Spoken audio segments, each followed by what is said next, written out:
Good evening, everyone. My name is Kyle Roddy. I'm the mayor of the Village of Goshen, Orange County's county seat, and it's my pleasure to be here with you tonight to introduce County Executive Steve Neuhaus for his first State of the County presentation. As the mayor of Goshen, I have the ability to work with the county very closely on a number of issues. I can say definitively that since Mr. Neuhaus took office, the relationship between the village and the county has never been stronger. Since December, when the decision was made to bring the county executive's office back into its home, the Village of Goshen, to as recent as this past Friday, when Steve coordinated snow removal at the Government Center to make room for our St. Patrick's Day Parade, Orange County has been an asset to the village in the recent future, and it's been an absolute pleasure. Certainly, this county is bigger than the Village of Goshen, and you all are here tonight to hear the vision for Orange County presented by the county executive and its current state of affairs. Let me be clear. Regardless of the recent financial news, I am optimistic of the future of this county with the current executive at the helm. I found it refreshing that Steve painted as clear a picture as he did of the county's finances.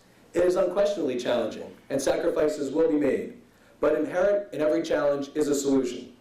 I have no doubt that Steve will present solutions to the county legislature to move the county forward in the right direction.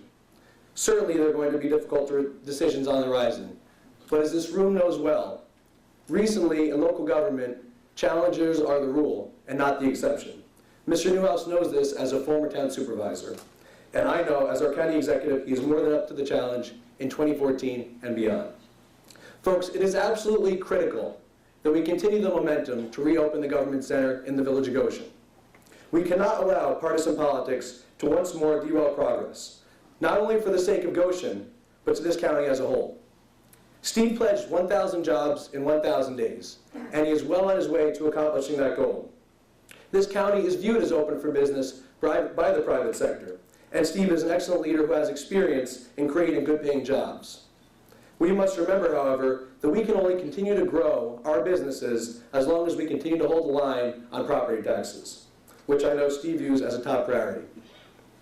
Thank you again for joining us today, ladies and gentlemen. It's my distinct pleasure to now introduce to you the Orange County Executive, Steve Neuhaus. Thank you.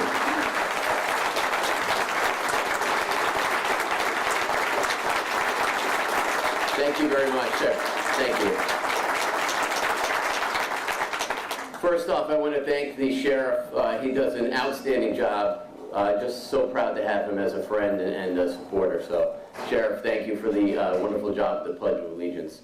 Also, Kyle Roddy, my friend and colleague on the local level, former supervisor. I used to deal with him a lot as a neighboring village mayor and supervisor. He does a great job, and it is our county seat. So I am so proud to have Kyle saying those kind words as well. So, welcome, and I'd be remiss if I didn't ask everybody to do a moment of silence for Bill Novak, the supervisor for Mount Hope, who passed away tragically in a fire last night. So, most people, I think, in here know him, and he was a former Vietnam veteran and had a lot of things going on, and our prayers are with his family and with him. So, okay. Chairman Brescia, Majority Leader Bonasek, Minority Leader Berkman, Independence Leader Amo, distinguished members of the legislature, honored guests, members of the Orange County community, welcome to the 2014 State of the County Address. I want to also say a special thank you. I told her not to come. To my wife. Try not to look at it this way. So, it's been a rough couple nights with what I'm about to tell the public, and I wish I spent the day, and I was telling Andy Rabbit this, I spent the day reading and watching the county executive addresses for Mark Molinaro over in Dutchess and Mike Hine, and they were all happy in rainbows, and it wasn't reminiscent of what they had a couple years ago, so appreciate you being here, hon. Thank you. So anyway, let me begin with a single word, trust. You can't manage what you can't measure for too long. Orange County government trusted budget number numbers in management that was really, nobody understood what the numbers were. So responding to this, I put together a team of experts, and I'm going to start identifying a couple of them. I don't know where they're sitting, so I'm going to just name first Noah Nadelson. Noah, I know you're here. Where are you? Stand up, please. He's hiding in the back, sorry. Noah Nadelson is an independent financial advisor for many governments across New York State. A lot of towns and villages and cities and counties use him. I used him in Chester, and I asked him to come in as an independent voice to look at our books and look at where the financial conditions of where we are. So Noah, thank you for being here today. Number two, Nick DeSantis. Nick, are you here today? Yes. Nick, please stand up. Thank you. Nick works for O'Connor Davies. They are the Orange County Legislature's independent auditors. And with that, I also have the third peg of our budget team, which includes the county government side, which is Wayne Booth. Wayne, our new Deputy County Executive, former supervisor in Newburgh. He was part of the budget team as well as many of the Orange County department heads. So, they all now agree what Moody's confirmed last week. The numbers are there and the challenges are real. These are the facts. They might not be welcome, but they are the facts. The present budget difficulties we face were predictable, yet nothing was done. I'm looking at the same script you guys are here, the same charts. Just soak that in. That is exactly what we've been dealing with the last year in Orange County government. 40 million used from a surplus, 10% for forced increases, which we call gifts from Albany, and 10 million in one-shots, which are one-time usages of government assets that we sell we can't replenish. So we have a 60 million gap. We're going to get into that later on as well. It's been 6 years since the financial crisis that hit our nation, and now the first steps are finally being taken to address the fiscal imbalance in Orange County government. There is no silver bullet solution. A combination of many steps are needed. Difficult decisions have to be made, and there must be a plan in place. Our revenue went down while our spending went up. Why wasn't this addressed? Our tax base is drying up. This is what our Orange County shrinking tax base looks like right now, and that's due to the economy. The fund balance today is the smallest it's been in 30 years. That's where we are today, folks. A savings account is for catastrophic losses and events. You don't use your savings account for groceries. Our fund balance is our savings account. Conditions of infrastructure. This is a sign, just reminiscent of Orange County infrastructure the last couple of years. This is what you see on 17 right now in Goshen. The government center has been closed for 3 years. Mayor Roddy alluded to it. County-run buildings, there's too many books, so I'm only going to show you one. County-run buildings have been in dire straits for improvements that are spelled out in these two that were county commission reports. Now these are sitting on the shelf for over a few years. Nothing that was recommended in these reports has been done so far. And that's where our workers and our public are going in every day. Nothing's been done on those. And then we talk about the bridge and roads that still remain damaged from Hurricane Sandy in Orange County. We also have a Harriman wastewater treatment plant that is in dire needs of upgrades. I've taken some basic steps already. Stopped non-essential hiring, reduced travel at county departments and agencies, and I sent a directive in the last few weeks to all county vendors, reminding them of the fiscal challenges and telling them to reduce costs or expect cancellations or modifications in their contracts. Let's look at the crisis ahead. Nothing's going to get done without us working together. We survive and we thrive together. Moody's Investors Service downgraded Orange County's bond rating last week by 2 notches to AA2 and asserted the county with a negative outlook.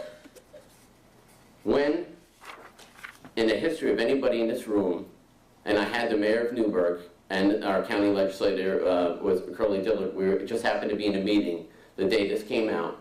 When in the history of anybody in this room, I don't care where you're from in Orange County, would you ever believe Orange County government would be facing a bond rating downgrade and the city of Newburgh facing an upgrade? And because Newburgh's been known for some challenges.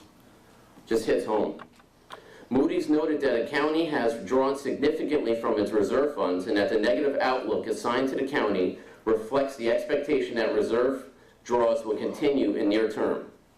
Moody's also noted that the draw of those dwindling reserves causes quote-unquote significant pressure on the county's financial rating. They warned of a possible future downgrade this June if steps are not immediately taken to stabilize county finances. So what does that mean to taxpayers? Just like a lesser credit rating, it means we will pay millions more for the same product. This type of surcharge kills economic growth and investment.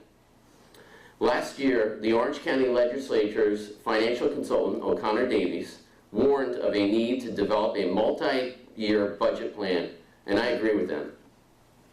This is their quote directly.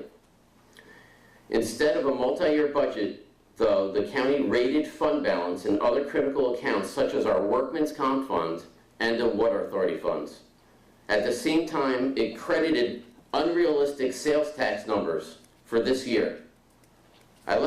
Before I go on to that, any supervisor or mayor in this room, I see Mayor DeStefano in the back too, worth their salt, would never have estimated this increase in sales tax. Has anybody in this room ever see our economy growing since 2008 at over 2%, the rate of inflation? We'll be lucky if we make our numbers this year, folks. I left my job to run for county executive. My wife and I drained our savings account to pay for groceries and make our car payments and mortgages. It worked out for a year, knowing that I would either be county executive or I was going to go on active volunteer military duty. We had a plan. However, we knew in our household that our savings account would run out. And that same holds true to the county government. We can't pay our employees based on savings that have now dried up.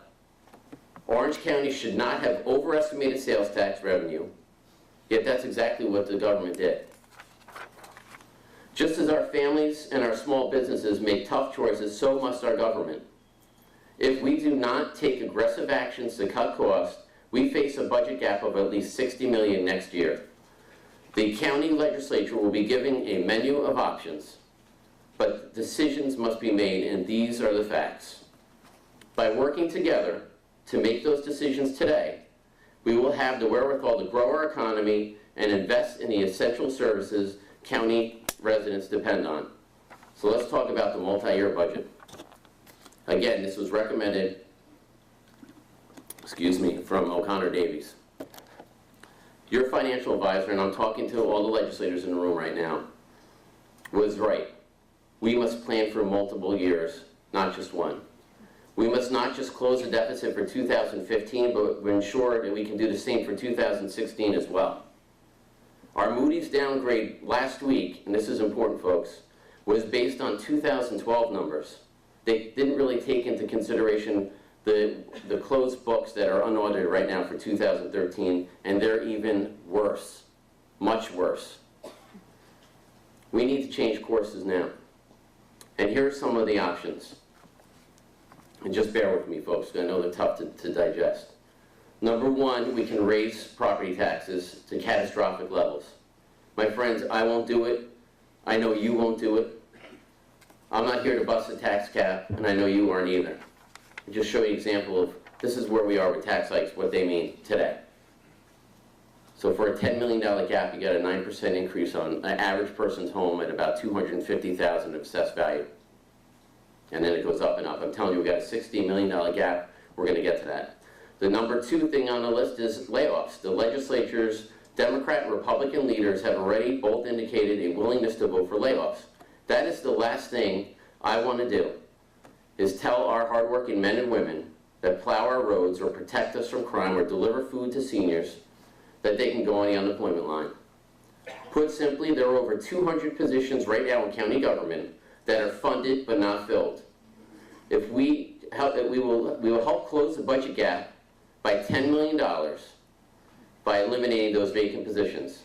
That is a step I can take and I will take right off the bat. That's not even an option.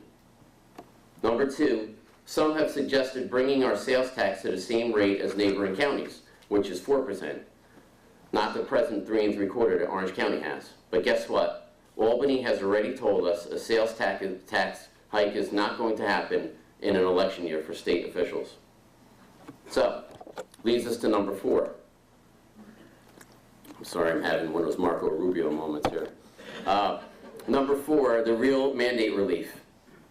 That's not going to happen this year as well. I think we all know how Albany has been functioning.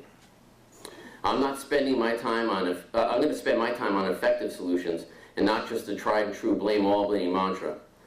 The value of mandate relief for this year's budget, 0.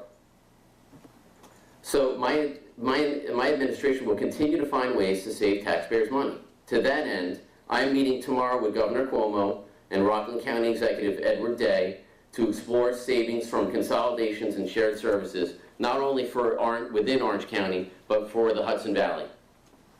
I'm not here to privatize Valley View either, that's number 5. I'm here to lay out ways to close the deficit.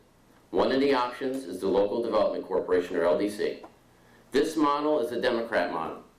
It was piloted by Mike Hine, the Ulster County Executive in Ulster County, and here's what he said about it in his January State of the County address. Jobs remained in the community, residents were not displaced, family participation was involved in the process, and continued access to high quality care exists. That's what he said. And you don't have to take my word for it. There was also the Daily Freeman article, quote, by all accounts and concerns and fears that surround the debate over whether the county should sell its nursing home to a profit-making company have proven to be unfounded. That's from this past Sunday's Kingston Daily Freeman. Today in Ulster County, at least $3.5 million is being invested in improvements to grow their nursing home. Another LDC was enacted last month in Albany County, one of the most Democratic counties in New York State. I'm just laying out the facts. An LDC takes the politics out of nursing homes management and can lead to promised concessions, which might ultimately allow our nursing home to stay publicly run forever.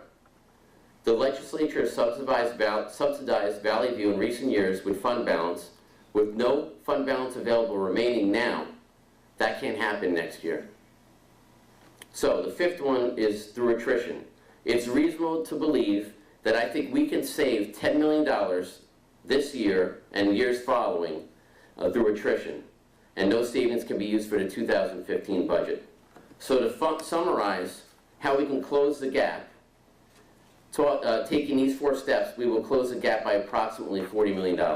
So number 1 is defunding vacant positions, which the record said might be an option next week. I think the legislature, Republican and Democrat, and I know that's not an option. We're defunding all of them. We can't talk about laying off real people in existing positions before we have ones that are funded that are empty.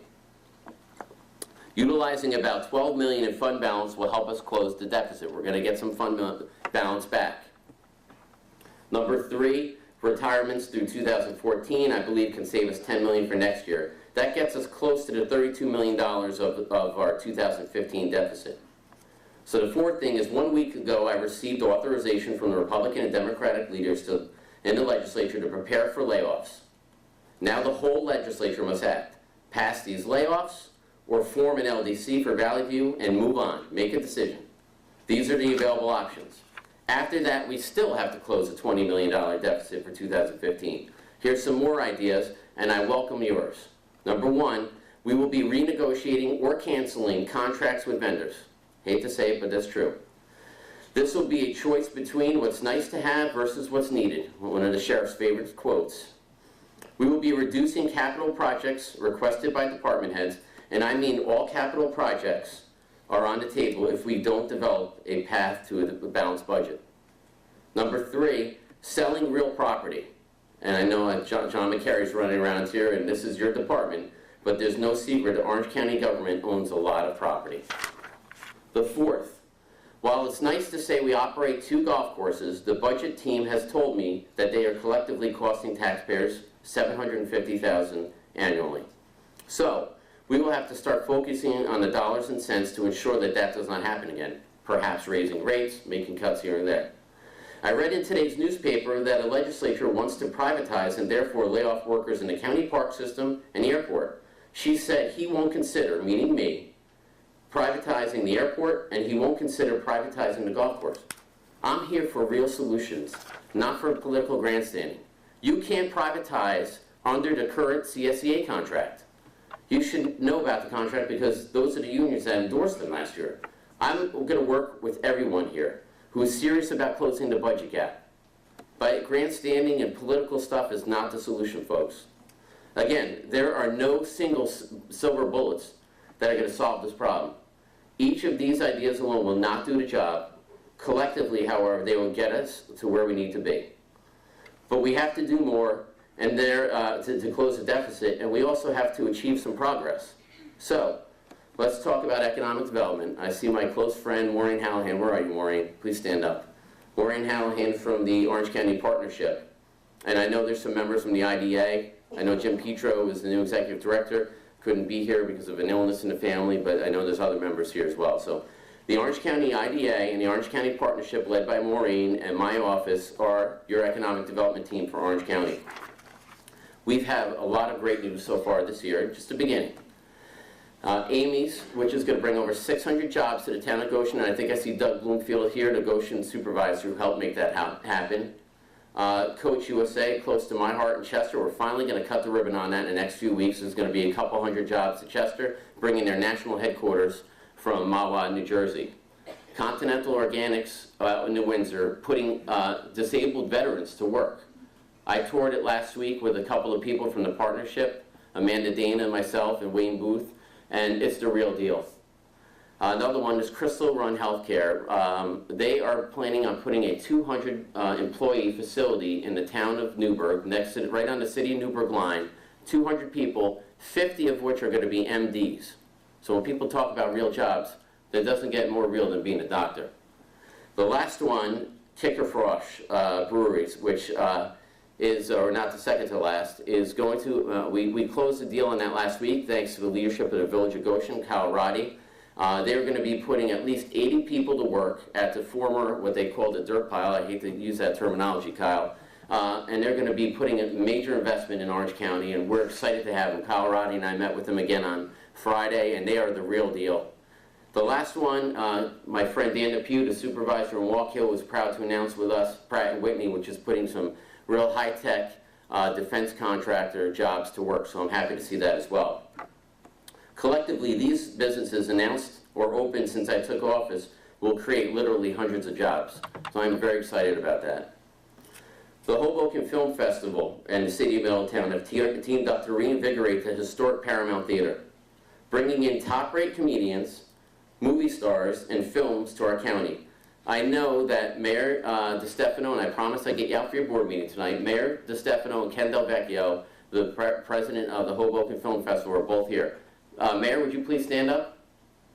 Mayor Joe DeStefano, you're doing a great job out there. At Paramount was packed to the gills last Friday night. Ken Del Vecchio, are you here?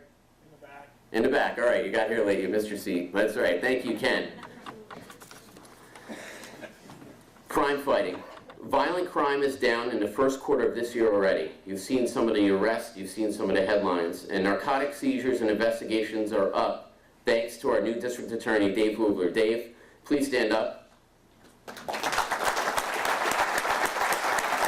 Dave is really doing a phenomenal job working day and night. I see this guy 3 times a day. I don't think it's ever been a better relationship. We're in the same building, so we see each other at least 3 times a day, keeping each other informed on what's going on. Thank you, Dave.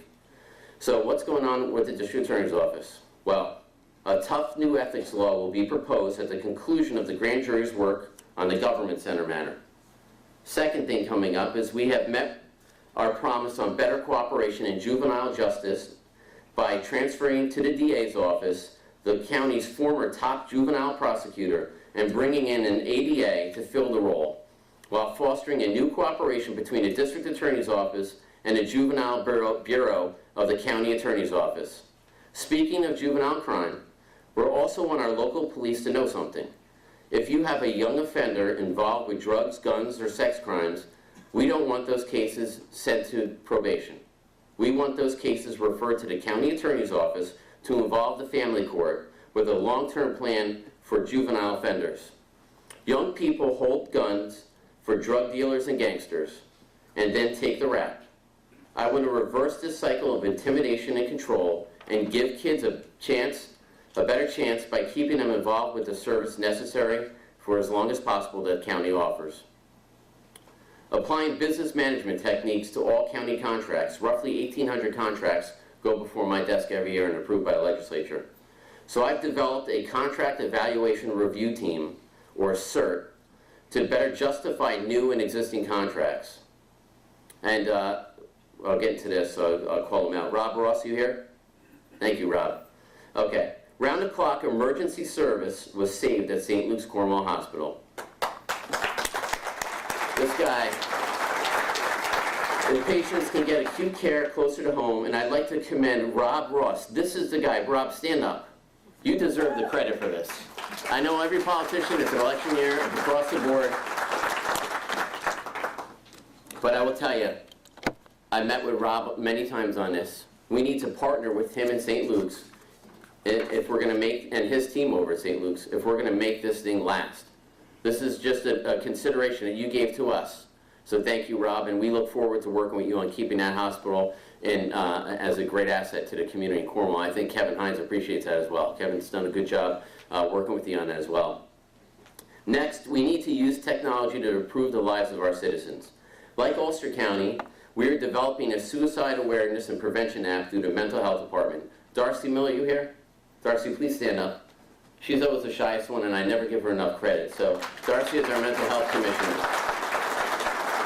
We have wonderful department heads, and Darcy's just one of many. And if you see the headlines every day, including yesterday, you know why we are in dire need of putting that app into work. So thank you, Darcy, for making that happen. Here's one very close to my heart. We need to address Camp LaGuardia. The former administration improperly undertook the CEQA review to expand the county sewer system, thereby freezing the Camp LaGuardia project. Tonight, I am announcing that I will be resending to the legislature a resolution to restart this project. We can't allow prime county-run and county-owned property to sit idle.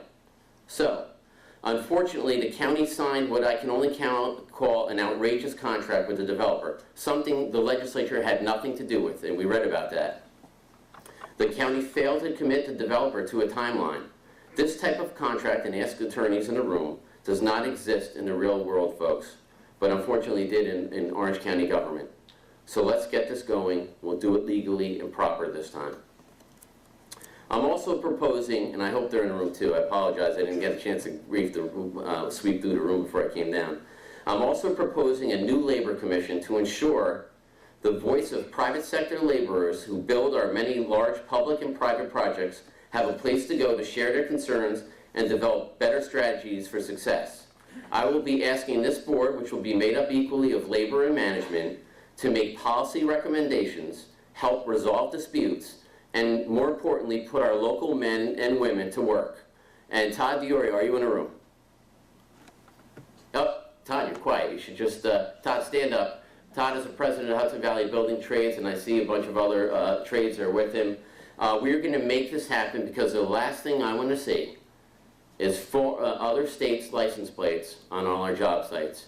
So I believe this is going to have a huge impact on making sure that construction that happens in our area, in our county, will be made up of men and women that also are our neighbors. Thank you. And I want to thank you, Todd, for spearheading this. It's long overdue. Our government was reorganized. Our IDA and our partnership are now meeting in the same physical location. We must strive to promote historic tourism. Our new historian is charged with not only preserving our rich history, but capitalizing on the future economic development potential of historic sites and monuments. Let's keep up the success of our law enforcement efforts. In addition to our new district attorney, Dave Hoovler, the Orange County Sheriff, Carl Du Bois, continues to ensure be the envy of counties across the state. Under the leadership of Carl Du Bois, he and his command staff continue to ensure efficient day-to-day operations and always have agency goals to contribute to the public safety of Orange County and its residents. The sheriff continues to seek new and innovative ways to raise revenues for our county. Even before our new firearms range opens, the sheriff's office will begin, and I got that right, sheriff's office, Carl. The sheriff's office will begin offering safety training to pistol permit license holders and applicants for gun permits. This innovative program will ensure that those persons who qualify for a handgun permit have access to quality, safe training. That is a home run. Partnering with the sheriff and the district attorney, we are in the process of forming a county-wide narcotics task force. Together, we aggressively will attack this problem and the collateral crimes that it generates. And you can ask Mayor DeStefano and some of the other mayors how important this is going to be for their communities as well. So there comes our county clerk. She's good too. Yeah. Give me a sec, I'm sorry. She's like my pep talk behind before we start these things. So, sorry, and our county clerk comes in contact with more citizens on a daily basis than perhaps any other branch of county government. Andy Rabbit has led the charge to reform the way this most public of the public offices does business by revamping the county's electronic filing system to making the permitting process easier and more efficient. The clerk's office welcomed over 70 new American citizens last Friday in a naturalization ceremony held right here in this room.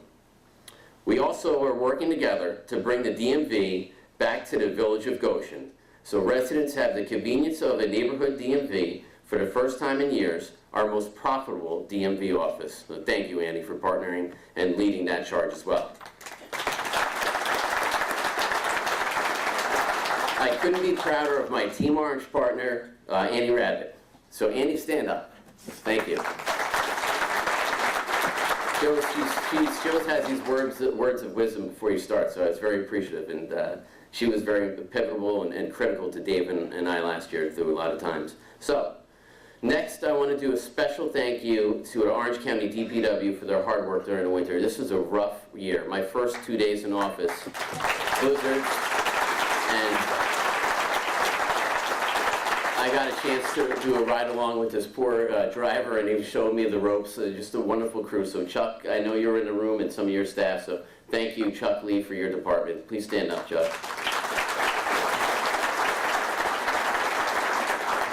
So in closing, I'd like to talk about another thing that we just had recently. Orange County just sent 115 men and women to Afghanistan. It was actually a week or so ago, and we owe them the truth. We joined it, we did.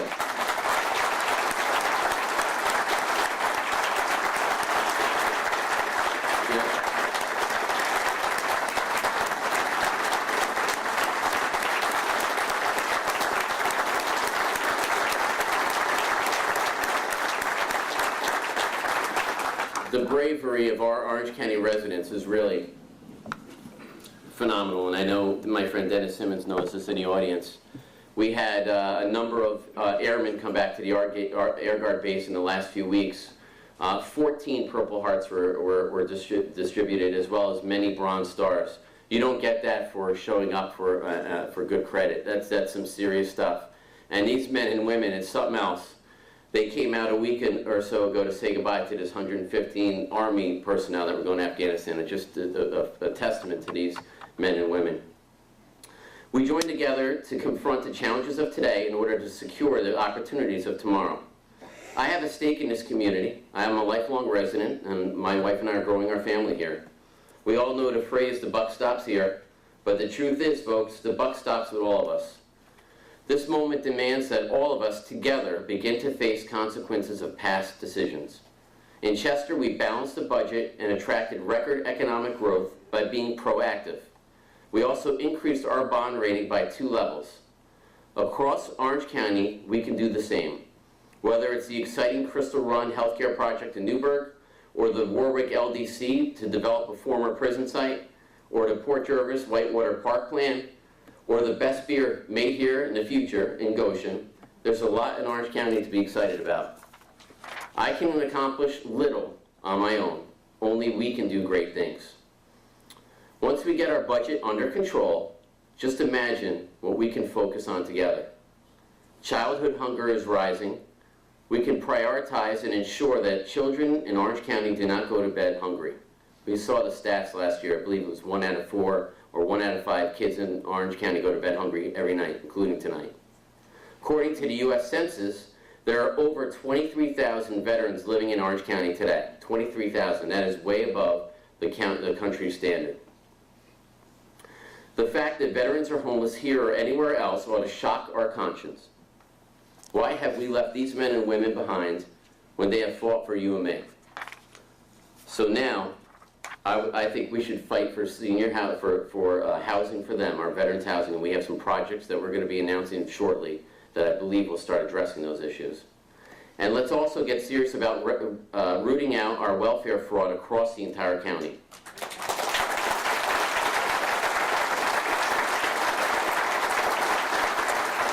So imagine spending money on those legitimately in need, partnering with quality nonprofits. I see my friend from Occupations, Jim DeStefano, here. Jim, thanks for being here. And not funding fraud. Imagine spending these savings on better after-school programs in our cities for kids who need them the most. Imagine working with companies like ShopRite, and I got to give you guys a big shout out. Tom Mertz and Al Carpenter, please stand up. These guys are the bosses that do a wonderful job at ShopRite. And they have been developing better funding and better help for food for our veterans in Orange County.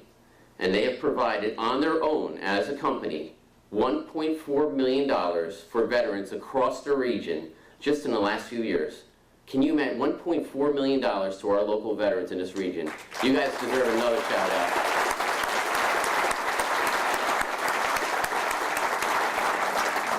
When I mentioned 115 Army units, or Army men and women that were going to Afghanistan, literally a week and a few days ago, no food was set up for their goodbye ceremony, no food on their plane to get on a charter flight to go out and serve us in Afghanistan. Can you believe that? These guys provided the food for them. Unbelievable. Unbelievable, guys. Unbelievable. And I'm just going to spend one more minute on it. Each one of the little box lunches that these soldiers had in their chair, after they hopefully didn't, but maybe they saw their loved ones for the last time, on the chair of each seat had a handwritten card from a ShopRite employee and a red, white, and blue Hershey Kisses, which I didn't know they made, but I thought that was just totally awesome. So thank you again, guys. Okay. The choices we make dictate the lives we live.